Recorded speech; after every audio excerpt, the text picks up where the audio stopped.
Hello friends, नमस्कार। मैं Vinod sir एक बार फिर हाजिर हूँ अपने चैनल पीवी कॉन्सेप्ट क्लासेस में। जैसे कि आप सब लोग जान रहे हैं कि हम लोग डीआई शुरू कर दिए हैं और डीआई में हम लोगों ने जो फर्स्ट पार्ट देखा वो पाई चार्ट का था। पाई चार्ट में भी केवल हम लोगों ने कॉन्सेप्ट देखा और उससे किस तरीके से प्रश्न बन सकते हैं एग्ज़ाम में वो चीज़ हम लोगों ने देखा। कैसे क्वेश्चन को सॉल्व किया जाता है वो सारे हम लोग अप्रोचेस देखें, बट हम लोगों ने एग्ज़ाम में आए हुए क्वेश्चंस नहीं किए। तो एग्ज़ाम में आए हुए क्वेश्चंस अब हम लोग इस पार्ट में देखेंगे और बाकी तो आज का जो सेशन हम लोग करने वाले हैं वो फिगर तो यहाँ पे ड्रॉ होगा, बट क्वेश्चंस भी आपको स्क्रीन पे दिखाई देंगे कि कौन सा क्वेश्चंस पूछा जा रहा है, किस प्रकार का पूछा जा रहा है।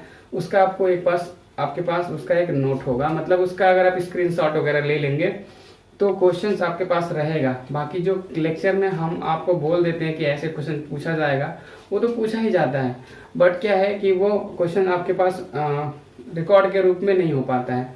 तो इस वजह से आज के जो सेशन है, इस सेशन में आपको ग्राफ तो मैं बनाऊंगा और उसके बाद जो क्वेश्चंस आपको होगा वो स्क्रीन पे दिखेगा, ताकि आपके पास भी इसका एक रिकॉर्ड हो और आप समझ पाओ कि कैसा क्वेश्चन उसमें पूछा गया है। तो चलिए हम लोग शुरू करते हैं और ये देखते हैं कि ग्राफ पहले हम बना देते हैं, आपको बता देंगे और उस क्वेश्चन आपको स्क्रीन के ऊपर दिखाई देगा। फिर हम लोग देखेंगे कि कैसे उसको सॉल्व करना हो, यानी कि सॉल्व करने का क्या बढ़िया से बढ़िया अप्रोच होनी चाहिए, यानी कि बेस्ट अप्रोच क्या होनी चाहिए, वो मैं आपको दिखाने वाला हूँ। आप देखोगे तो लगेगा कि बहुत बड़ा सा क्वेश्चन है, बट उसका सोल्यूशन इतना नॉर्मल होगा आप सोच भी नहीं सकते। चलिए तो ज़्यादा देर न करते हुए हम लोग शुरू करते हैं आज के इस लेक्चर को।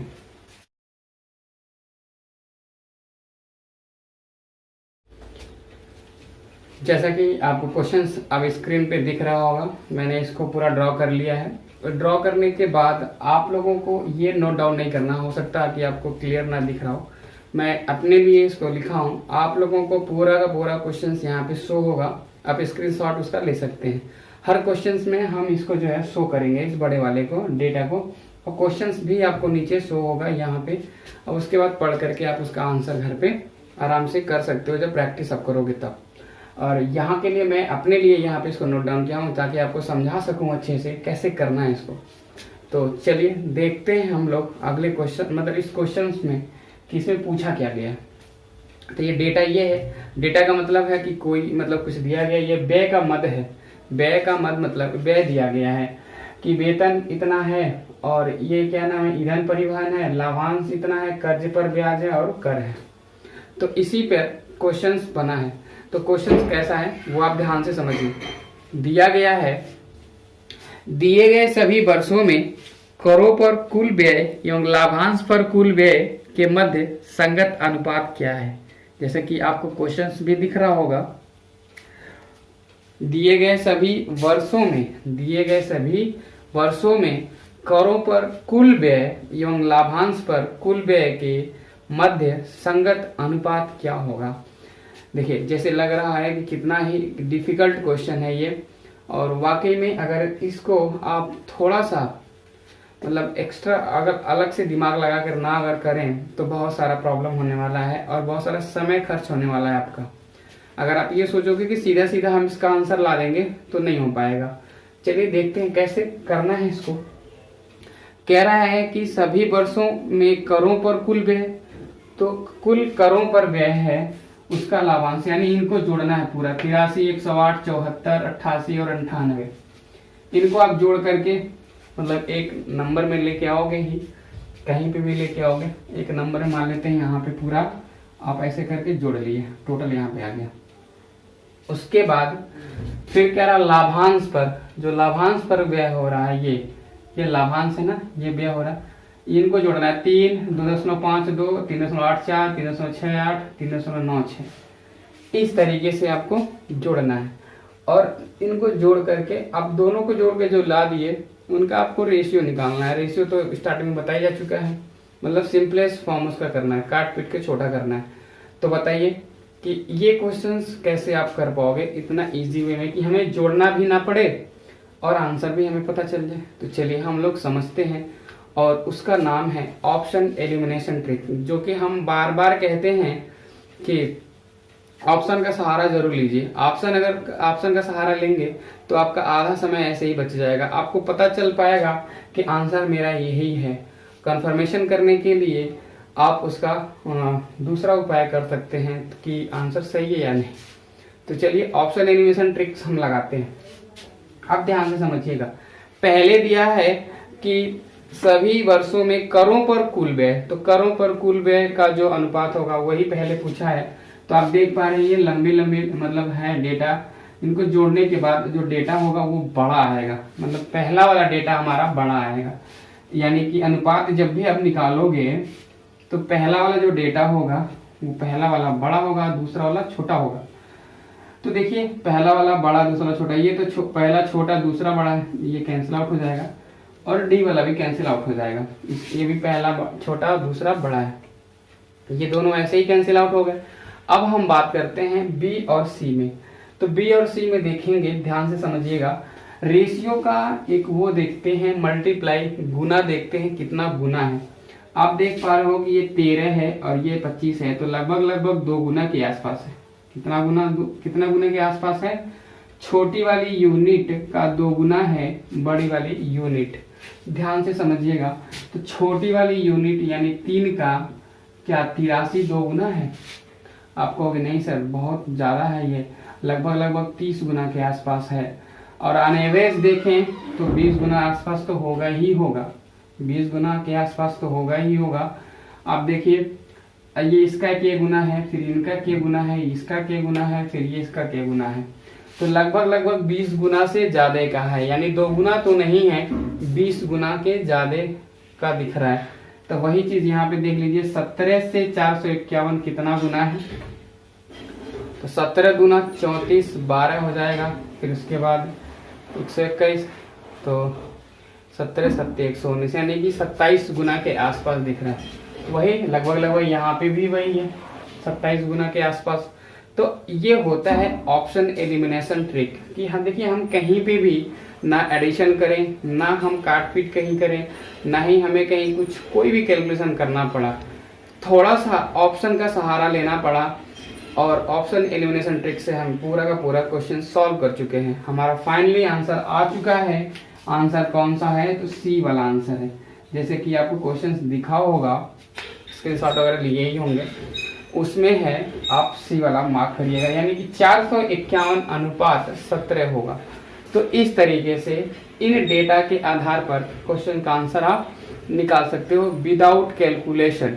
तो कैसा लगा अप्रोच आप लोग जरूर बताइए, और अगर अच्छा लगा तो ज़्यादा से ज़्यादा लोगों में शेयर करिए और बताइए कि देखिए हम ऑप्शन एलिमिनेशन ट्रिक से भी क्वेश्चंस सॉल्व कर सकते हैं। कोई ज़रूरी नहीं है कि हमें पेन चलाना ही पड़े। क्वेश्चंस हम देखेंगे, हालांकि क्वेश्चन इजी नहीं है, बट ये को करने का जो तरीका हम लोगों का वो बहुत ज़्यादा इजी है, इसलिए ये क्वेश्चन क्या है, आसान हो गया। चलिए आगे चलते हैं और आगे देखते हैं कि इससे रिलेटेड कैसा क्वेश्चन और पूछा गया है।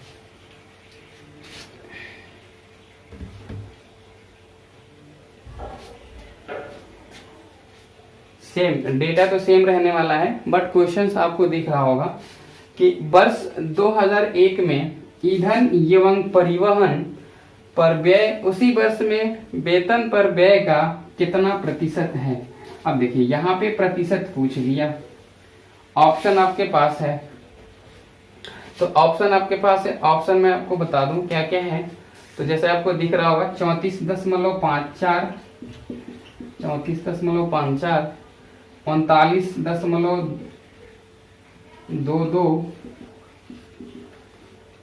और उसके बाद 33.57 और 39.58, कुछ इस प्रकार का ऑप्शन है। क्वेश्चंस क्या है वो आप लोगों ने देख ही लिया, स्क्रीनशॉट वगैरह ले लिए होंगे। तो वर्ष 2001 में ईंधन एवं परिवहन पर व्यय, ईंधन एवं परिवहन पर व्यय, जैसे ईंधन एवं परिवहन पर व्यय दिया है 2001 में कितना है, 133 है। तो कह रहा है ये कितना प्रतिशत है वेतन पर, वेतन पर हुए व्यय का। तो वेतन पर 336 है, यानी कि 133/336 गुना 100 कर देंगे और ये क्या होगा आपका आंसर हो जाएगा। बट क्या ये कैलकुलेशन इतना आसान है कि आप तुरंत इसका आंसर ला पाओगे? तो जवाब आएगा अंदर से नहीं, ये आसान नहीं है, इसमें समय लग सकता है। तो हम देखेंगे कि बिना समय खर्च किए, यानी कि ऑप्शन एलिमिनेशन ट्रिक फिर यहाँ पे यूज करेंगे, जिसको बोलते हैं अप्रोक्सीमेशन, यानी कि अप्रॉक्स हम लगाएंगे और अप्रॉक्स के अनुसार हम आंसर बताएंगे कि कौन सा आंसर इसका सही है। तो चलिए देखते हैं, ज्यादा देर न करते हम लोग शुरू करते हैं इसका कैलकुलेशन कैसे करना है स्मार्ट तरीके से।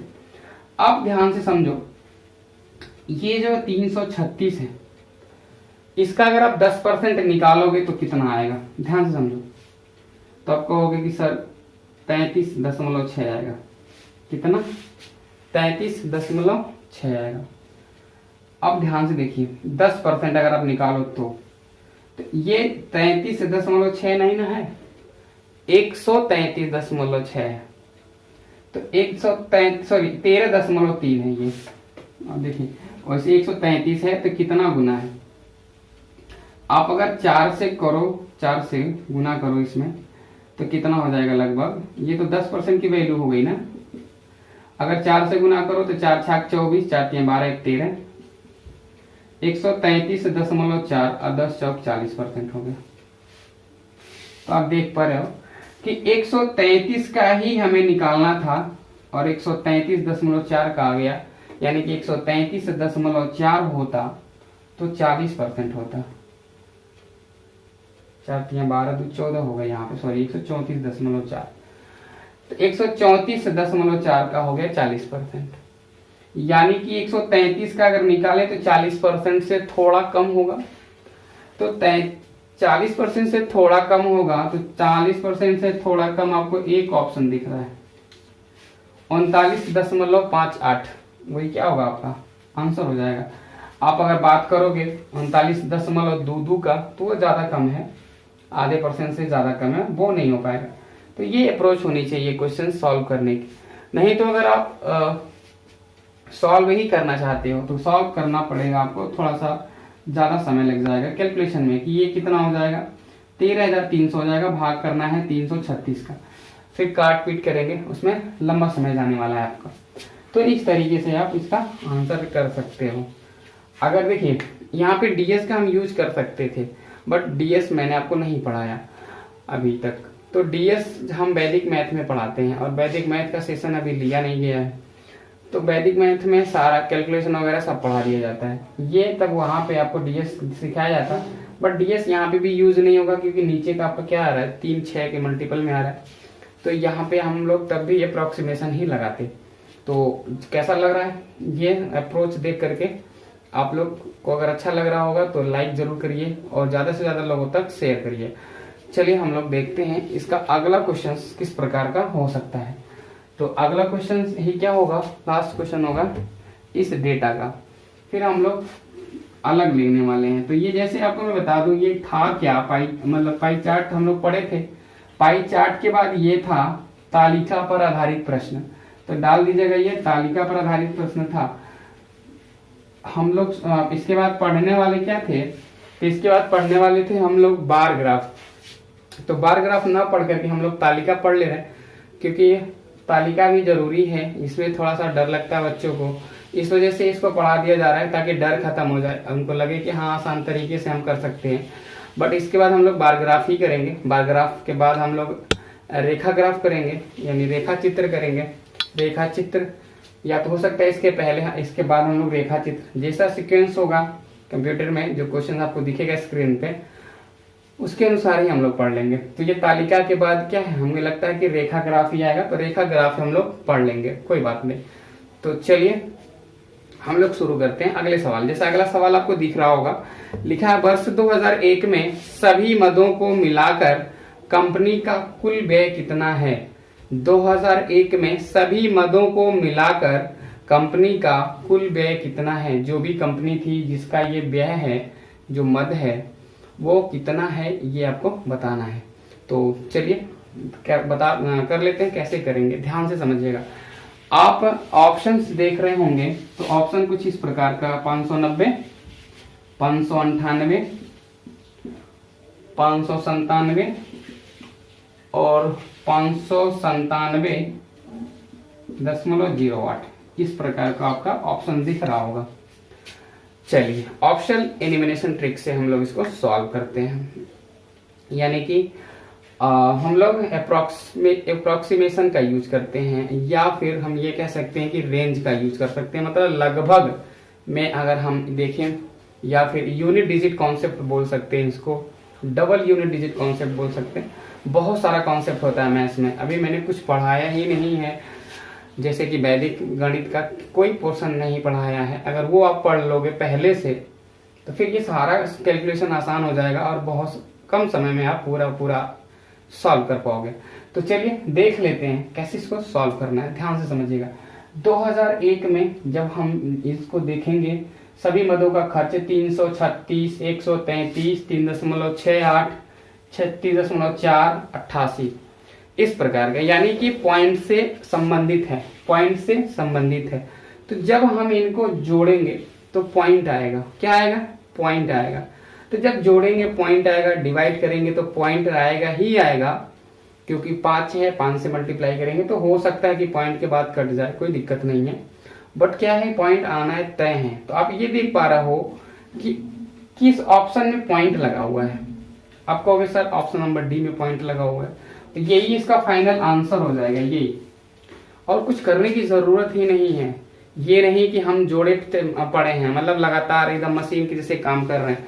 क्या होता है कि मशीन में जो भी इनपुट डाल दिया जाता है वो ऐसे ही आउटपुट देती रहती है। ऐसे हम लोगों को नहीं बनना है, मशीन नहीं बनना है कि फॉर्मूला और रट्टा मिल गया और समझ में आ गया ऐसे ही करना, चलो जोड़ते हैं और ऐसे से करते हैं। नहीं, हमें थोड़ा सा माइंड सेटअप भी अपना देखना है कि कहाँ है कहाँ नहीं है, किस तरफ से मेरा माइंड सेट हो रहा है, क्वेश्चंस का किस नजरिए से देख रहा है, ये सब कुछ देखना है। कोई जरूरी नहीं है कि बस लगे पड़े हैं दम लगाने के झोंक में है।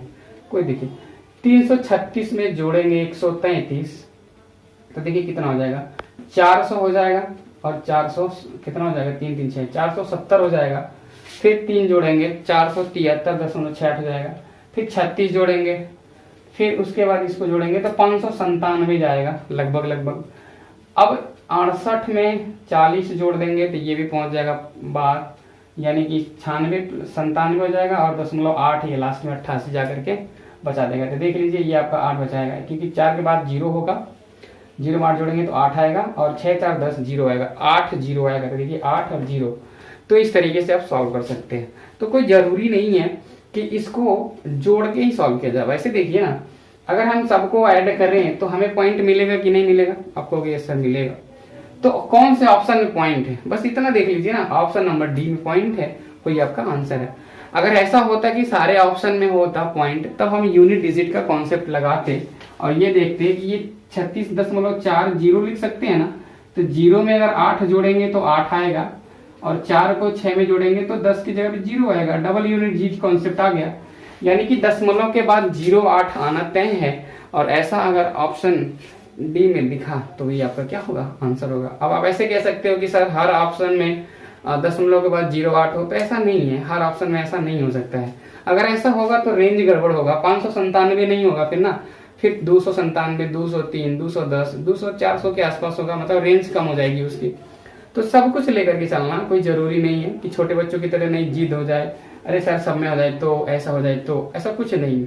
जैसे एग्जाम में क्वेश्चन आते हैं कुछ इसी प्रकार के आते हैं, अगर इस प्रकार के आएंगे दशमलव के बाद 0.8 लगे रहेगा तो रेंज उनका गड़बड़ हो जाएगा, 500 के नीचे आ जाएगा, 500 के ऊपर चला जाएगा।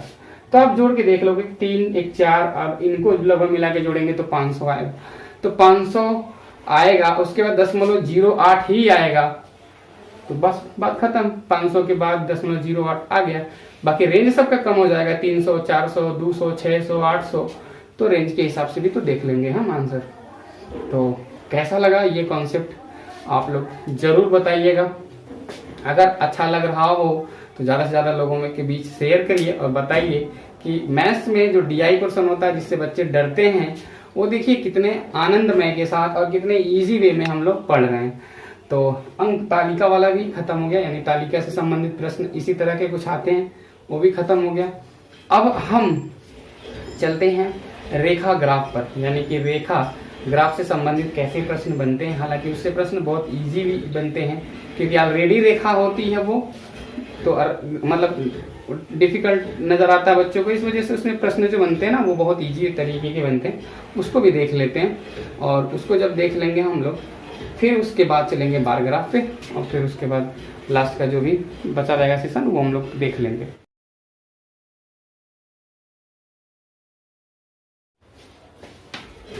चलिए, जैसा कि आपको फिगर दिख रहा होगा, तो फिगर भी बनाना पड़ रहा और आपको समझाने के लिए बस, बाकी आपको क्वेश्चंस में तो दिख ही रहे हैं फिगर वगैरह, स्क्रीनशॉट वगैरह आप लोग जो लेके रखेंगे तो उसको अच्छे से समझ पाएंगे घर पे बढ़िया से। तो चलिए हम लोग देखते हैं कि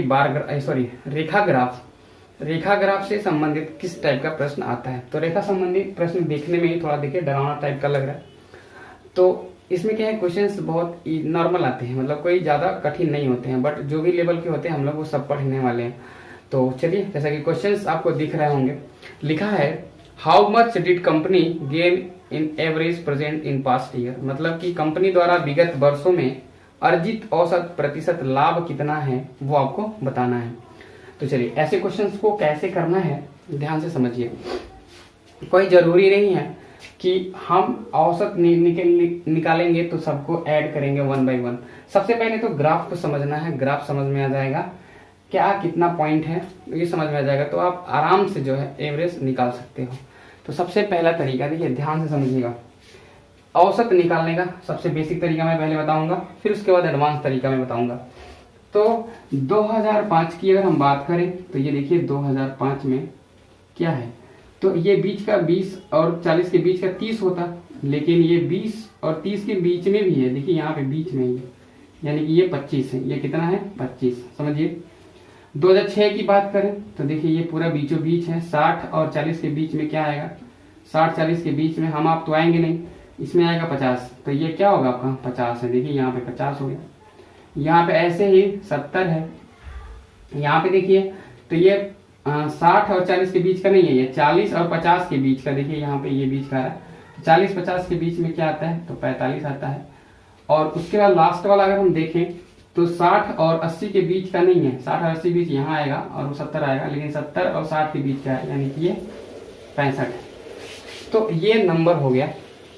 अगर आपको एवरेज निकालना तो क्या करोगे आप, नॉर्मल तरीका, नॉर्मल बच्चे करते क्या हम 25, 50, 70, 45, 65 को जोड़ लेंगे, 5 से डिवाइड कर देंगे, वही क्या है आपका आंसर आ गया। एक तरीका मैंने आपको और बताया था जिसका नाम था डेविएशन मेथड। हम पहले से एवरेज मान लेंगे कि एवरेज हमारा इतना है, उसके बाद उसमें सिंपलेस्ट करके चले जाएंगे और आंसर आपका इजी तरीके से आ जाएगा। बट उससे भी इजी तरीका यहाँ पे ये है कि सारा नंबर जो है 5 के मल्टीपल में है, तो क्यों ना हम पहले से ही 5 से डिवाइड कर लें। क्यों 5 से क्यों डिवाइड करेंगे, क्योंकि टोटल नंबरों की जो संख्या है वो 5 ही तो है। औसत क्या कहता है, सभी संख्याओं का योग बटे कुल संख्या, तो सभी संख्याओं का योग करें बटे 5 करें, बात एक ही है, या सबको 5 से भाग दे करके ऐड कर लें, बात एक ही है, वो आसान लगेगा आपको। अगर इसमें हम 5 से भाग करेंगे तो हो जाएगा 25 में 5 से भाग करेंगे तो हो जाएगा 5, 50 में करेंगे तो हो जाएगा 10, 70 में करेंगे हो जाएगा 14, 45 में करेंगे तो 9 और 65 में करेंगे तो 13।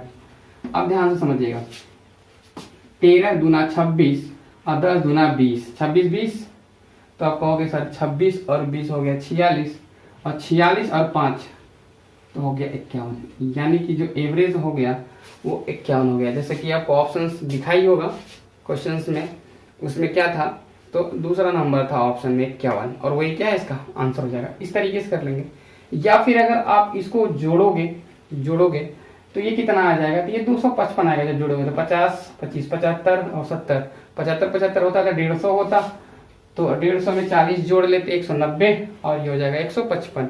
155 में 5 से भाग दे देंगे तब भी हमारा कितना आ जाएगा 51 आ जाएगा। तो इस तरीके से हम औसत निकाल सकते थे।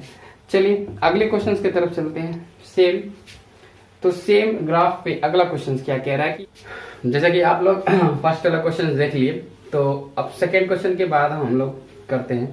तो जैसा कि आपको स्क्रीन पे सेकेंड वाला क्वेश्चन दिख रहा होगा, और उसमें क्या है लिखा हुआ, यदि वर्ष 2006 में कंपनी का कुल व्यय 75,000 रुपया है या 75,000 रुपया था, तो उस वर्ष कंपनी की आय व्यय से क्रमशः अनुपात क्या था। आय और व्यय, अब ध्यान से समझिए, कंपनी क्या होती है, कंपनी का आय होता है और व्यय होता है और लाभ होता है। ये 3 चीज़ें होती हैं। जैसे कि अगर हम बात करें अपने ये छोटे मोटे मतलब वर्करों की बात करें तो जो लोग प्रॉफिट का मान निकालते हैं तो प्रॉफिट इज इक्वल टू क्या करते हैं, क्रय और विक्रय। बस मतलब यानी कि कितने में खरीदें और कितने में बेचें, वहां से वो प्रॉफिट कर लेते हैं। वह कंपनी क्या होती है, कंपनी का आय क्या होता है, तो कंपनी का आय उनका जो है व्यय प्लस लाभ होता है। व्यय प्लस लाभ होता है, उसमें व्यय भी इंक्लूड रहता है। डायरेक्ट देखिए, अब वहाँ पे लाभ अगर हमें निकालना हो कंपनी में तो हम आय माइनस व्यय करते हैं, आय माइनस व्यय करते हैं, वो हमारा लाभ निकल के आता है। तो इस क्वेश्चन में हमें देखना है कि कंपनी में जो आय थी और जो व्यय था उनका अनुपात क्या था। तो ध्यान से समझने वाली बात यह है कि जब 2006 में हम देखेंगे डेटा तो हमको दिखेगा कि 2006 में जो कंपनी का लाभ है, ये जो है आपको मैं बता दूं तो ये लाभ का चार्ट है। स्टार्टिंग में मैंने आपको बताया था ये किसका चार्ट है, तो ये पूरा लाभ प्रतिशत है, ओनली लाभ। तो 2006 में लाभ कितना है, 50% है। लाभ कितना है, 50। तो यानी कि आय जब कहेगा आय, अब यहाँ से बहुत सारे बच्चे जो है 75,000 को भी इंक्लूड करके चलेंगे। तो 75,000 को इंक्लूड करके नहीं चलना है, उसका कोई मतलब ही नहीं है। यहाँ पे जब आय और व्यय से मतलब है आपका, तो आप क्या कर सकते हो, ध्यान से समझिए। आप लिखोगे यहाँ पे, देखिए आय बराबर होता क्या है, आय बराबर होता है व्यय प्लस लाभ, व्यय प्लस लाभ। अब ध्यान से समझिए, व्यय हमेशा 100% होता है, व्यय हमेशा 100% होता है, मतलब जिसको हम सीपी मानते हैं। ये आपका सीपी क्रय मूल्य और ये विक्रय मूल्य ऐसे होता है। बट कंपनी के अनुसार कुछ बदल जाता है। फिर ये 100 में प्लस लाभ करेंगे, 100 हमेशा 100% होता है। लाभ हो गया कितना 50 है, यानी कि 50 हो गया। तो यानी कि आय कितना हो गया, टोटल 150 हो गया। बस इतना ही काम करना है, ये काम लिख के नहीं करना है, ये काम आपको अपने दिमाग में सोच लेना है। तो आप सिंपल कुछ करोगे नहीं। अब ध्यान से समझिए, यहाँ पे होना क्या है, तो आय और व्यय, आय और व्यय। तो 50% का लाभ है, 50% का लाभ यानी उसकी कुल आय, कितनी आय हुई होगी, कितना उसके पास इनकम आया होगा, उसमें उसका खर्च भी तो शामिल होगा। तो खर्च और प्लस लाभ को अगर शामिल किया जाए, यानी कि व्यय प्लस लाभ को शामिल किया जाए, तो ये 150% होता है। और व्यय कितना होता है, तो 100% ही होता है। बस इतना ही करना है। अब यहाँ से देख लीजिए, काट लीजिए, तो 5 दूना 10 और 5 3 15। ऑप्शन कितना आ गया, 3:2, जो कि ऑप्शन नंबर फर्स्ट क्या आपका राइट आंसर है। तो इस तरीके से हम इन इतने बड़े क्वेश्चंस को बहुत इजी वे में कर सकते हैं। बाकी बहुत सारे बच्चे कहेंगे सर 75,000 का क्या मतलब है, तो 75,000 को भी लेकर के मैं आपको समझा देना चाह रहा हूँ। अब देखिए व्यय कितना है, 75,000। तो व्यय आप ध्यान समझिए, व्यय होता कितना है, 100%। तो 100% व्यय है। अब चलिए देख लेते हैं एक बार, व्यय आपका 100% है, तो 100% का मान 75,000 है। आय आपको निकालना है, यानी कि 150% का मान निकालना है। आप ध्यान से समझिएगा, तो 75,000 जो आपका व्यय है, व्यय 75,000।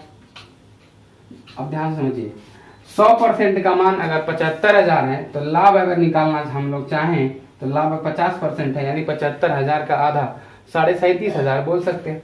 बस उसकी जरूरत तो हमें है नहीं, हमें आय की जरूरत है। तो आय कितना है, 150%। यदि 100% का मान 75,000 है, तो 150% यानी आय का मान कितना होगा, ये 75,000 आपका 100% है, तो 100% यानी 75,000 में आधा यानी 50%, यानी कि 37,500 जोड़ दें तो ये आपका व्यय हो जाए, आय हो जाएगा। तो जरा जोड़ दीजिए इसको, कितना हो जाएगा, तो 7 3 10, 7 5 12 हो गया कितना, देखिए 1,12,500, 1,12,500। अब आय और व्यय का यहाँ पे अनुपात निकालेंगे, तब भी वही बात होने वाली है। ध्यान से समझिए, आय और व्यय यानी 1,12,500 अनुपाते 75,000, 2 0 2 0 कैंसिल हुआ। अब ध्यान से समझिए कैसे कटेगा ये, तो हम इसको डायरेक्ट काट सकते हैं। देखिए 25 से अगर काट दिया जाए तो 25 से भी काट सकते हैं। 25 तियाँ 75, 25 से काट देते हैं तो 25 चौका 100, 25 25 125, 15 दूना 30, अब 15 तियाँ 45। आंसर देख रहे हैं आप, आंसर में कोई चेंजिंग नहीं आया, बट आपके टाइम में चेंजिंग आ जाएगा। जो भी आप समय खर्च करोगे क्वेश्चंस पे, जो भी क्वेश्चंस आप लगाने के लिए सोच रहे हो आगे, वो आपसे नहीं लग पाएगा। क्यों? क्योंकि आपका समय यहीं पे जाया हो जाएगा, नुकसान हो जाएगा। तो जब आपका समय नुकसान हो जाएगा फिर अगले क्वेश्चंस में उस समय का हम कैसे प्रयोग कर पाएंगे, आप बताओ। यानी कि एग्जाम में ये जरूरी नहीं है कि आप सही क्वेश्चंस कर रहे हो या नहीं, जरूरी ये भी है कि आप कम से कम समय में सही क्वेश्चंस कर रहे हो या नहीं। यानी कि वहां पे टाइम बाउंडेशन बहुत जरूरी होता है। कम से कम समय में क्वेश्चन सॉल्व अगर हो रहा है तब तो समझ लीजिए कि एग्जाम आपसे क्लियर हो जाएगा। नहीं तो क्वेश्चन सॉल्व करने वाले बहुत सारे लोग पड़े हुए हैं, बट उनसे एग्जाम कोई नहीं निकलता है। क्वेश्चन लगाना ही आपको सिलेक्शन नहीं दिलाता है। टाइम मैनेजमेंट बहुत ज़्यादा जरूरी है एग्जाम्स के लिए। तो मैं बार बार इस पे जोर देता हूँ, बार बार हर लेक्चर में मैं आपको एक ही बात कहता हूँ कि ऐसा तरीका आप सीखो, ऐसा तरीका सीखो जिसमें कम से कम समय में ज़्यादा से ज़्यादा क्वेश्चंस किया जा सके। तो इसीलिए मैं आपको बेस्ट अप्रोच बताने की कोशिश करता हूँ। जिस क्वेश्चन के लिए जितना ही बेस्ट अप्रोच हमारे दिमाग में आता है, मैं आप लोगों के सामने वही रखता हूँ। यानी कि कहीं पे भी हम किसी भी क्वेश्चंस को लेकर के कॉम्प्रोमाइज नहीं करते हैं। नहीं कि चलो ऐसे क्वेश्चन है तो थोड़ा लेंदी ही बता दें। क्वेश्चन सॉल्व करना सबको आता है, कई तरीके से क्वेश्चन सॉल्व किए जा सकते हैं, बट उसका क्या मतलब है। हमें बेस्ट अप्रोच देखनी है कि जिसमें कम समय में हम ज्यादा से ज्यादा क्वेश्चंस को सॉल्व कर पाए। तो चलिए, आप देख पा रहे हो कितना बेहतरीन क्वेश्चन था ये। इसके बाद हम लोग चलते हैं और भी बेहतरीन क्वेश्चन के पास, और बेहतरीन। अगर इस क्वेश्चन को आप देखोगे तो लगेगा कि सर बहुत आसान है। आसान है, बिल्कुल आसान है, बट गलती कर देते हैं लोग। अभी ध्यान से समझिए, गलती ये करते हैं कि वो दूसरा तरीका अपना लेते हैं। दूसरा तरीका अपनाने का मतलब क्या? ज्यादा समय खर्च हो जाएगा। मैं आपको स्मार्ट तरीका बताने वाला हूँ। देखिए, इस सवाल में मैक्सिमम 4 से 5 सेकंड लगने चाहिए, बस इससे ज्यादा नहीं लगने चाहिए। अब ध्यान से समझिए, कह रहा है कि वर्ष 2009 में कंपनी द्वारा अर्जित लाभ का प्रतिशत वर्ष 2005 में कंपनी द्वारा लाभ के प्रतिशत का कितना प्रतिशत है। अब ध्यान से समझते हैं करना कैसे है। तो 2009 में जैसे हम देखेंगे तो 2009 में डेटा है 65। कितना है? 65। मैंने यहाँ पे पूरा पूरा मेंशन कर दिया, आपको बता दिया है लिख करके, ताकि कोई कंफ्यूजन आपको ना हो।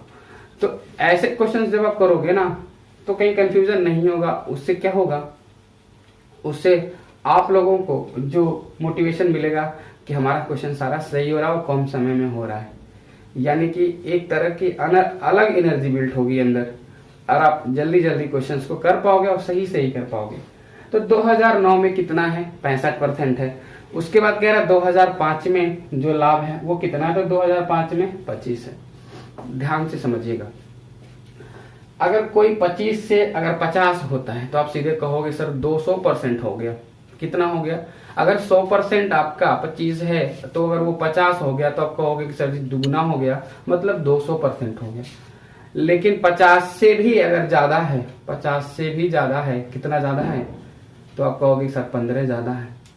अब ध्यान से समझिएगा, ध्यान से। इस 25 पे अगर आधा ज्यादा होता, आधा, तो 12.5 ज्यादा होता। कितना ज्यादा होता? 12.5। यानी कि 100% तो हो ही गया ना, आधा और, यानी कि 250%। लेकिन 12.5 से भी ज्यादा है 2.5, तो 2.5 आप 25 का 2.5% आप निकालोगे तो कितना हो जाएगा? तो आप कहोगे सर 25 का भी अगर 2.5% निकालेंगे तो कितना हो जाएगा? अब ध्यान से समझो, तो 25 का भी अगर 2.5% निकालोगे सीधे 10% हो जाएगा। मैंने आपको बताया है पहले ही परसेंटेज चैप्टर में कि जब किसी भी नंबर में एक डिजिट के बाद अगर आप पॉइंट लगाते हो तो उसका 10% होता है। जैसे कि अगर 25 लिखा है, 5 के बगल में अगर आप पॉइंट लगा दो, 2.5 लिख दो, यानी वो 25 का 10% हो गया। बात समझ में आ रहा? यानी कि 25 से 50 हुआ तो 200% हुआ, और 50 नहीं है 15 और ज्यादा है। 15 की बात छोड़ो आप, 25 का आधा यदि बढ़ जाएगा 12.5, तो 25 यदि अपने आप में 100% है और आधा बढ़ा दोगे तो 50% बढ़ जाएगा, यानी कि 200 से 250 हो जाएगा। लेकिन फिर आप देख रहे हो कि 12.5 से काम नहीं चलेगा, क्योंकि 15 बढ़ रहा है, यानी 2.5 और बढ़ाना है, तो 25 का 2.5 10% होता है, यानी कि 250% न होकर के 10% और एक्स्ट्रा होगा। आप कह सकते हो कि 260% होगा। आपको लगेगा सर जी इतने करने में बहुत सारा समय मेरा जा रहा है, नहीं, बिल्कुल नहीं जाएगा समय। विदाउट पेन आप कर सकते हो, जिसको पेन फ्री हैबिट बोलते हैं। पेन फ्री हैबिट अगर आपने मतलब प्रैक्टिस कर रखी है, बना रखी है पेन फ्री हैबिट, तो फिर किस क्वेश्चन में पेन लगाने की जरूरत नहीं है। और अब सीधे के होगे कि सर 25 है, अब 65 है, तो आपको सीधे सीधे दुगुना दिख रहा है, यानी 200 उससे भी ज्यादा दिख रहा है, यानी 250 के बाद भी ज्यादा है। कितना ज्यादा है? तो 2.5 ज्यादा है, तो 25 का 2.5 10% होता है, यानी कि 260%। इन सबों से भी अगर आपको नहीं निकल के आता है, सामने कोई भी नहीं समझ में आता है, तो कुछ ना करो आप 2009 में देख लो डेटा कितना है 65, 2005 में डेटा देख लो कितना है 25%। निकालने के लिए आप कर दो 100 का गुणा, 25 चौक का 100, 65 चौक का तो आप सबको पता होगा, 4 5 20, 4 7 24, 2 26। आ गया कि नहीं आ गया? 260। आपको लगेगा सर ये तो कैलकुलेशन बहुत आसान हम कर सकते थे। हाँ बिल्कुल आप कर सकते हो, नो डाउट, बट इस कैलकुलेशन को करके समय क्यों जायज करोगे? पेन चलाओगे तो कुछ सेकंड जाएगा कि नहीं जाएगा आपका? तो पेन भी नहीं चलाना है, सीधे माइंड प्रोसेसिंग से क्वेश्चंस को सॉल्व कर लेना है, ये जिसको थॉट प्रोसेस बोलते हैं। हम तो यही कहते हैं कि मतलब हर क्वेश्चन में केवल थॉट प्रोसेस ही अपनाना चाहिए। उस क्वेश्चन को इतना सोच लो कि विदाउट पेन हो जाए वो, या कम से कम पेन लगा करके क्वेश्चन सॉल्व किया जा सके। ऐसा नहीं है कि सारे क्वेश्चंस को विदाउट हम पेन कर सकते हैं, कुछ क्वेश्चंस ऐसे बने होते हैं जिनके लिए पेन चलाना जरूरी है, बट कम से कम चलाओ, आप कैलकुलेशन कम से कम करो। तो चलिए हम लोग अगले क्वेश्चंस की तरफ चलते हैं, और अगला क्वेश्चन बहुत ही बेहतरीन होने वाला है। आप लोग इसको एक बार स्क्रीनशॉट वगैरह लेकर के ट्राई करिएगा जरूर। अगर ये सॉल्व हो जाएगा तो समझिए कि आपका कॉन्सेप्ट क्लियर है। तो चलिए देख पा रहे हैं आप क्वेश्चन कैसा है। कह रहा है कि यदि वर्ष 2005 और वर्ष 2007 में कंपनी की आय कितना है? 6,80,000 प्रत्येक थी। कितनी? 6,80,000 प्रत्येक थी। प्रत्येक का मतलब समझ रहे हैं, 2005 में भी वही थी, 2007 में भी वही थी, इतना मतलब समझिएगा। तो कह रहा है कि तो वर्ष 2005 और 2007 में कंपनी के व्यय के बीच कितना अंतर है? आय और व्यय के बीच का अंतर पूछा है, तो ध्यान से समझिएगा। आय और व्यय के बीच का अंतर कैसे निकालेंगे? पहले हम आय निकाल लेते। आय प्रत्येक थी, तो प्रत्येक आय थी, और यहाँ पे व्यय निकाला है, तो यानी कि व्यय आपको निकालना पड़ेगा, 2005-7 का व्यय निकालना पड़ेगा।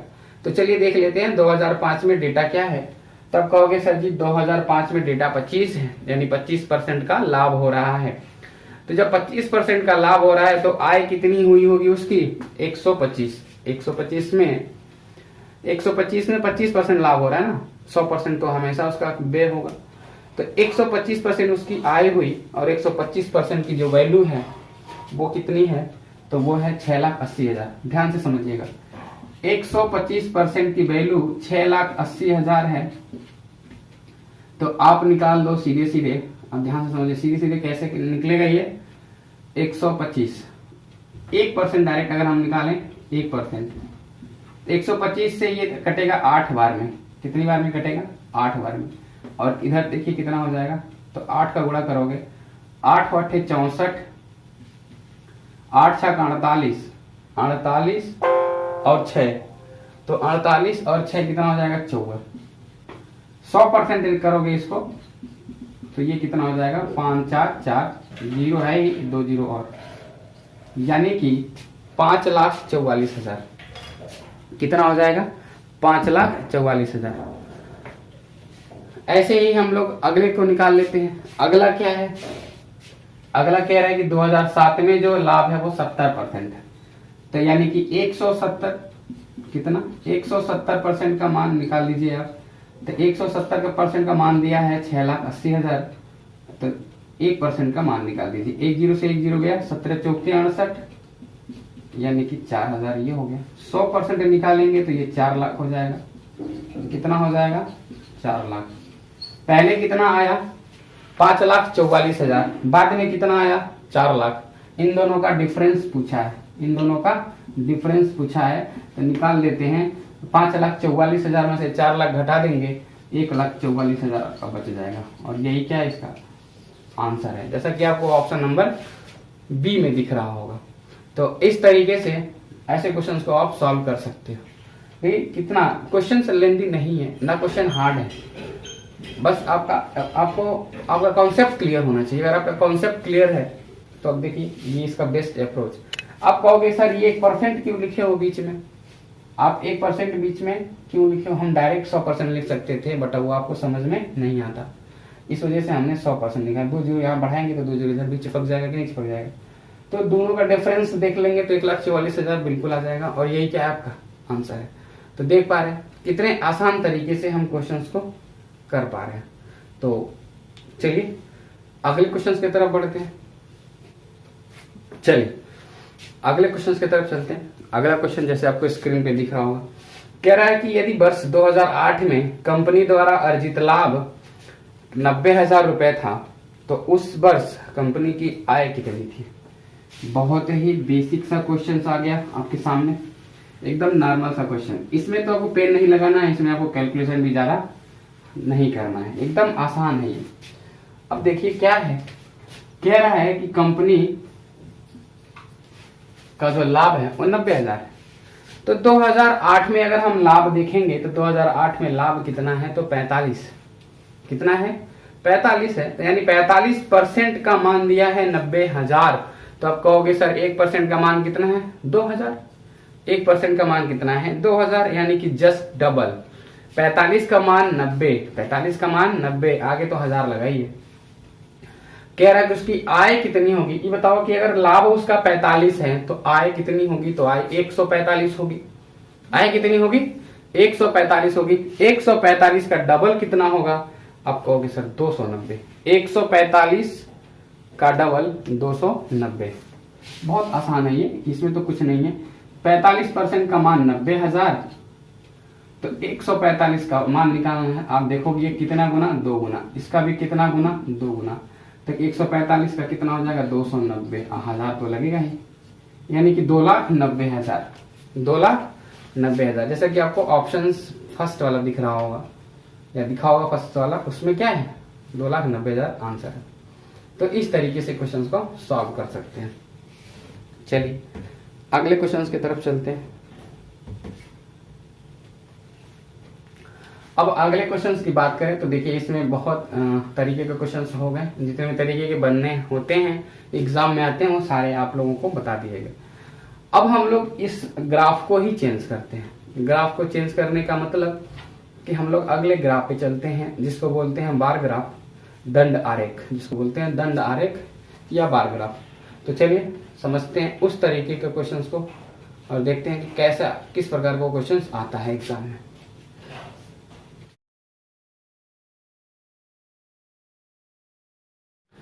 चलिए अगले क्वेश्चन की तरफ चलते हैं। तो अगला क्वेश्चन बदल गया है, अब ये आ गया बार ग्राफ। ये कौन सा ग्राफ? बार ग्राफ, जिसको दंड आरेख बोलते हैं। तो दंड आरेख से कैसे क्वेश्चंस बनेंगे वो हम लोग आज इसको समझ लेते हैं। तो जैसे कहने का मतलब ये है, आप दिख रहा होगा फिगर बनाने में हमें बहुत सारा समय लगा है। मैं आपको ये फिगर स्क्रीन पे दिखा दे रहा हूँ, स्क्रीन पे हो जाएगा तो आप उसका स्क्रीनशॉट ले लोगे और ये समझ जाओगे कि जो इस कलर से लिखा हुआ है यहाँ पे बनाया गया है वो सीडी है, जो थोड़ा हल्का है पर ब्लैक से है तो पेन ड्राइव है, और जो लाइन मोटी लाइन वाली है उसको कीबोर्ड से दर्शाया गया है। यानी आप ऐसे समझ सकते हो, ये सीडी है, ये पेन ड्राइव है, ये कीबोर्ड है, ये सीडी है, पेन ड्राइव है, कीबोर्ड है, सीडी है, पेन ड्राइव है, कीबोर्ड है, सीडी है, पेन ड्राइव है, कीबोर्ड है, सीडी है, पेन ड्राइव है और कीबोर्ड है। और यहाँ पे कुछ वर्ष लिखे गए हैं 2005 से लेकर के 2009 तक, और यहाँ पे ये कुछ बिक्री दर लिखा गया है, जो भी इसका है, ये जो भी मतलब उत्पादन होता है इसका उत्पादन दर लिखा गया है यहाँ पे। तो आप इसको लिख सकते हो, ये उसमें जो भी दर्शाया गया है उत्पादन, ये क्या है? उत्पादन दर है। अब इसी से संबंधित सवाल बनेंगे और सारे सवालों का हमको 1 बाय 1 जवाब देना है। चलिए देखते हैं कैसा क्वेश्चन। जैसे कि आपको दिख रहा होगा क्वेश्चन लिखा है सभी वर्षों में मिलकर कंपनी द्वारा उत्पादित पेन ड्राइव्स की औसत संख्या क्या है। पेन ड्राइव्स की औसत संख्या क्या है, अब ध्यान से समझिए। ये जितने भी है ना, जितने भी हैं ये सब हजार में है। ये किसमें है, उत्पादित दर जो है ये हजार में है। आप इसको समझ लीजिएगा, ये हजार में है। तो ध्यान से समझिए, ये पहले मेन तो डेटा पढ़ना होता है। डीआई का मतलब होता है जब तक आप ग्राफ स्टडी नहीं कर पा रहे हैं अच्छे से, समझ लीजिए क्वेश्चन नहीं लगा पाएंगे। अगर ग्राफ स्टडी कर ले रहे हैं तो समझिए कुछ है ही नहीं फिर डीआई में, आप बहुत आराम से क्वेश्चन को सॉल्व कर पाओगे। तो चलिए देख लेते हैं क्या है। तो आप देख पा रहे हैं जो सीडी है वो 5 और 10 के बीच में है, यानी कि 7.5 है 2005 में। बट हमें क्वेश्चंस लगाने हैं तो कह रहा है सभी वर्षों में पेन ड्राइव्स बताना है। तो पेन ड्राइव्स मतलब ब्लैक वाला, सभी वर्षों में। आप देख पा रहे हैं यहाँ पे सीधे सीधे 15 पे दिख रहा है, तो ये हो गया आपका 15। फिर यहाँ पे देखिए कितना हो रहा है, 10 और 5 के बीच दिख रहा है 7.5 दिख रहा है। फिर उसके बाद यहाँ पे देखिए 2007 में कितना दिख रहा है, तो 2007 में दिख रहा है 15, फिर 15 दिख रहा है। उसके बाद देखिए 2008 में कितना दिख रहा है, 30 दिख रहा है। कितना दिख रहा है, 30। 2009 में कितना दिख रहा है, तो देखिए 20 और 15 के बीच में दिख रहा है, यानी 17.5 दिख रहा है। अब ध्यान से समझिए, इसका औसत निकालना है ना। कितना है ये, 5 है। कितना, 5। आप चाहो तो या तो इसको पूरा काउंट कर लो फिर 5 से डिवाइड करो, या फिर चाहो तो 5 से डिवाइड करके ही काउंट करो। तो आपके पास दोनों ऑप्शन है, ध्यान से समझिए कैसे करना है। 5 से डिवाइड करेंगे 3, ये हो जाएगा आपका 2.5, ये आपका 3, ये आपका कितना 6, और ये कितना आपका, तो 5 3 15 25 25 3.5 हो जाएगा ये। चलिए अब ध्यान से समझिए, 5 3 15 2 बचा 25 हो गया, 10 लगाएंगे 5 25 25। आप ऐसे जोड़ लीजिए 6 3 9 3 12 और 3.5 6 ही हो गया। तो 12 6 कुल टोटल कितना हो गया, 18 हो गया। कितना हो गया, एक बार फिर से देख लेते हैं। 3.5 और 2.5 कितना होता है, तो 6 होता है। 6 6 12 12 3 15 और 15 3 18। तो इस तरीके से हो सकता है, यानी कि 18 आ रहा है। और अगर इन दोनों को जोड़ लेते हैं तो 5 5 10 के 0। आप देखिए ऐसे कर सकते हो, 15 15 30, 15 15 30 और 30 60 हो गया, 60 हो गया। और उसके बाद 8 जोड़ना है 17 में, 17 8 25, 17 8 कितना हो गया 25। तो 60 और 25 कितना हो गया 85। कुछ गड़बड़ हो रहा होगा यहाँ पे जोड़ने में। 60 और 25 85, 5 से भाग दे देंगे तो कितना आ जाएगा 17। यहाँ से भी 17 आना चाहिए। 5 3 15, तो सॉरी यहाँ पे आएगा देखिए 1 1.5 गुना है ना, ये यहीं पे गड़बड़ हो रहा था। तो इसका भी मान कितना आ रहा था, टोटल जोड़ के 17 आ रहा था। और यहाँ पे हम 5 से 85 को काटेंगे तो 17 बार आएगा। तो यानी कि ये 17 हो गया, और ये हजार में सारा दिया हुआ है। तो यानी कि औसत कितना आ गया, 17,000 पेन ड्राइव औसतन क्या हो रही है, बन रही है। तो आप इस तरीके से लगा सकते हो। आप एक बार पिछला फिगर देख लीजिए, तो 1000 में दिया है, 5 साल का दिया है, टोटल हो गया। चलिए अगले क्वेश्चन की तरफ चलते हैं। अगला क्वेश्चन क्या कह रहा है, कह रहा है वर्ष 2006 और 2008 में मिलकर कंपनी के सभी उत्पादों की कुल कितनी संख्या का उत्पादन किया गया था। तो वर्ष 2006 और वर्ष 2008 में मिलकर कंपनी के सभी उत्पादों की कुल कितनी संख्या का उत्पादन किया गया था।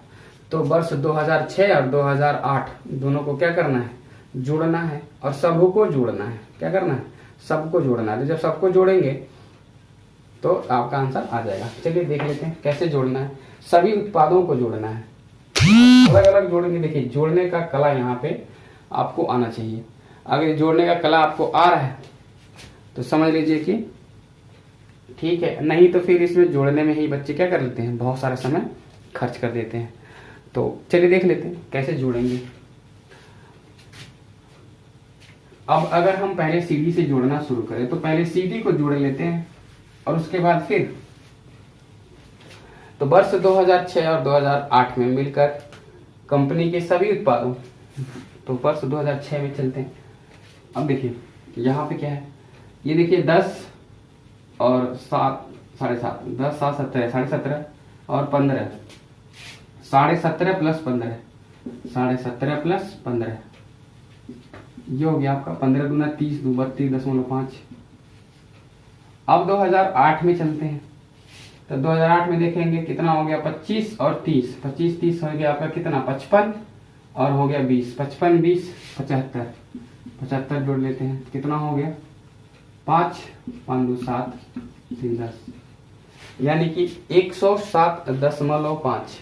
तो 107.5 में अगर 1000 से गुणा करोगे आप, 1000 से गुणा, तो 107 फिर 5 होगा फिर 2 जीरो और आ जाएगा, क्योंकि दशमलव का 3 अंक लाना पड़ेगा क्योंकि 3 जीरो है, तो 2 जीरो और आ गया, यानी कि इसको कह सकते हैं 1,75,000। 1,75,000 टोटल क्या हुआ था, उत्पादन हुआ था। तो इतने नॉर्मल से क्वेश्चंस एग्जाम में पूछे जाते हैं। बट आपको देखिए कठिन क्या लगेगा, सिर्फ और सिर्फ ग्राफ स्टडी करना ही कठिन लगेगा। ग्राफ स्टडी आप कर पा रहे हो, समझ लीजिए क्वेश्चंस बहुत इजी वे में आप सॉल्व कर लोगे। चलिए अगले क्वेश्चंस की तरफ चलते हैं। अगला क्वेश्चन क्या कह रहा है कि वर्ष 2009 में कंपनी द्वारा उत्पादित सीडी की संख्या और वर्ष 2005 में कंपनी द्वारा उत्पादित कीबोर्ड की संख्या के बीच क्रमशः अनुपात कितना था। पहले सीडी का निकालना है और फिर उसके बाद किसका निकालना है, कीबोर्ड का। तो ध्यान से समझिए सीडी और कीबोर्ड का कैसे निकालेंगे आप। तो 2009 और 2005, 2005 में सीडी का निकालना है, 2005 में कीबोर्ड का निकालना है। तो 2009 में चलते हैं और हम पहले निकालेंगे सीडी। तो सीडी हमारा देखिए ये नीला वाला है, तो 2009 में कितना है, तो है कितना 25 और 20 के बीच में है, तो 22.5 कितना है 22.5 है, ये 22.5 हो गया। फिर क्या कह रहा है कि 2005 में कीबोर्ड की संख्या, तो 2005 में ये मोटी वाली लाइन यानी ऊपर 25 हो गया, इनका अनुपात बताना है। अब ध्यान से समझिए, अब यहाँ पे देख पा रहे हैं आप दशमलव है, हट जाएगा, यहाँ जीरो बढ़ेगा। 25 से काटिए, 25 से करने 25, 25 9 225 होता है, आपको पता है, यानी कि ये आपका हो गया 10 अनुपात 9। इधर से पढ़ेंगे तो 9 अनुपात 10, यानी सीडी और कीबोर्ड का जो अनुपात आया, सीडी और कीबोर्ड का वो 9 अनुपात 10 आया। तो क्रम से पूछ रहा है, सीडी का पहले पूछ रहा है, कीबोर्ड का बाद में पूछ रहा है, तो 9 अनुपात 10 बोलेंगे। ये क्या है इसका फाइनल आंसर है। तो देख पा रहे हैं क्वेश्चंस तो बहुत ही इजी होते हैं, बट ग्राफ स्टडी करना बहुत इंपॉर्टेंट होता है। ग्राफ स्टडी कर पा रहे हो तो क्वेश्चन बहुत इजी से लगा भी पाओगे। चलिए आप देख पा रहे हैं कितना इजी वे में हम लोग क्वेश्चंस कर पा रहे हैं, मतलब कि आप लोगों को लग ही नहीं रहा होगा कि हम लोग डीआई पढ़ रहे हैं। डीआई जो कि बच्चे पूरा हवा बनाए रहते हैं कि बहुत कठिन होता है, बहुत ये होता है, बहुत वो होता है, लेकिन आप लोग देख पा रहे हो कितने इजी वे में हम लोग सारे क्वेश्चंस को सॉल्व करते गए। पहला लेक्चर जो था हम लोगों का, पहला लेक्चर आप लोगों ने देखा भी होगा, तो उसमें कम से कम क्वेश्चंस हम लोग लिए थे। क्वेश्चन तो आपको स्क्रीन पे दिखा ही नहीं था, बट हम बस केवल हम उसको समझाए थे। समझाने का मतलब यह है कि क्वेश्चंस किस तरीके का बनता है, बट हमें लगा कि आप लोगों को क्वेश्चंस भी दिखाना जरूरी है ताकि आप समझ पाओ और उसका नोट्स बना पाओ और प्रैक्टिस कर पाओ एग्जाम से पहले। इस वजह से जो है इस लेक्चर में थोड़ा मेहनत लगता है क्वेश्चंस लगाने के पीछे, सारा सेटअप वगैरह करना पड़ता है, टाइम ज़्यादा उसमें खर्च हो जाता है। लेकिन मैं फिगर भी बना रहा हूँ, फिर क्वेश्चंस भी लगा रहा हूँ, उसके बाद उसमें फिगर से समझा के क्वेश्चंस आप लोगों के लिए इसलिए लगा दे रहा हूँ, स्क्रीनशॉट वगैरह लेने में ईजी रहेगा, उसको समझने में ईजी रहेगा। तो कैसा लग रहा है ये सब, आपको समझ में आ रहा है या नहीं, वो कमेंट के जरिए हमें आप बिल्कुल बता सकते हो। जो चीज़ें नहीं समझ में आती हैं वो भी आप पूछ सकते हो, उसको हम बाद में अलग एक्स्ट्रा क्लास के रूप में उसको कर लेंगे। डाउट का सेशन भी हम लोग कर सकते हैं, बट आप लोग कोई प्रॉब्लम पूछो तो उसके बाद हम लोग मतलब हम आपका पूरा सहयोग करेंगे। तो चलिए आज के लिए इतना ही रखते हैं, और आप देख रहे होंगे कि डीआई हम लोग सारा लगभग पढ़ ही चुके हैं, और फिर इसके बाद जो हम लोगों की चैप्टर शुरुआत होने वाली है, मोस्ट इम्पॉर्टेंट जिसको बोलते हैं नंबर सिस्टम। बहुत सारे लोग जो हैं अभी इंतजार कर रहे होंगे शुरू से कि सर नंबर सिस्टम कब पढ़ाएंगे, तो नंबर सिस्टम अब पढ़ने की बारी आ गई है। अब हम लोग 1 by 1 जो है उसको पढ़ेंगे टॉपिक वाइज। नंबर सिस्टम थोड़ा बड़ा सा चैप्टर होता है, थोड़ा लंबा चैप्टर होता है, एकदम जीरो से उसको बेसिक से लेकर के पूरा हाई लेवल तक पढ़ाना पड़ता है। बहुत सारे बच्चे होते हैं नंबर सिस्टम ऊपर ऊपर से पढ़े रहते हैं, बट अंदर की बात नहीं जानते। तो चलिए आज के लिए इतना ही रखते हैं। आप लोग तैयारी अपनी जारी रखिए और लॉकडाउन का पालन करते रहिए। देखिए कि कितनी तेज से ये महामारी फैल रही है। जान है तो जहान है, ये आप लोग जानते ही होंगे। ये बहुत बार मतलब लोगों के मुख से द्वारा सुना गया है। पढ़ाई तो चलती रहेगी, पढ़ाई के साथ साथ तैयारी भी चलती रहेगी। आज नहीं तो कल हम जॉब के लिए ट्राई कर लेंगे, बट जब जान नहीं रहेगी तो फिर पढ़ाई का क्या मतलब होगा। इसलिए कहते हैं कि मतलब सतर्क रहिए और बच के रहिए। तो चलिए बाय बाय, टेक केयर, फिर मिलते हैं अगले क्लास में।